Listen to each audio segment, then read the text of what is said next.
insurability. This is also very important for you guys to understand. Because remember what I was talking about, the income protection? That you need to protect your income? We do not just come here and tell you guys, oh, Arlene and Vince, you guys need $1 million of protection. That's not how we calculate it. This is how we calculate it.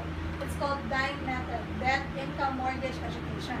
So what we do is, you know, just in your head, add all the debts that you have, like Macy's, credit cards, student loans, you know, car loans, all of that stuff. For me, I would say yeah, whatever it is. less than 30. Oh, less than 30. So you put that here. Income, whatever is your annual income times 10. Okay? Oh, I see. Because in the next 10 years, your family, your spouse, or your kids are going to need that income if something happens to you. You know, you don't want them to have no food to eat, right? If something happens and you don't have that income anymore, you want to make sure that that's also protected. Mortgage. If you have any balances on your houses, but if you don't own a house, whatever is your monthly rent times 12 times 10. So what happens after 10 years and you're still alive and you have to renew the insurance again? It's like you extend it again for the next 10 years. Depending on what insurance you're getting.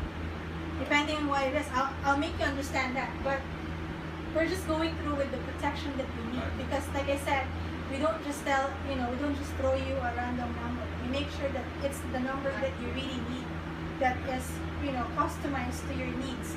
Education. How many kids do you guys have? 1? 2? You know that the average cost right now to send our kids to college is $120,000 to $150,000. Just for that, you know, bachelor. But guess what? Do you think in 30 years or in 20 years it's going to be the same amount? It's going to be higher.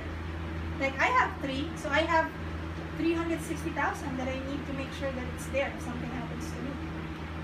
Because I don't want them to be like not going to college if I'm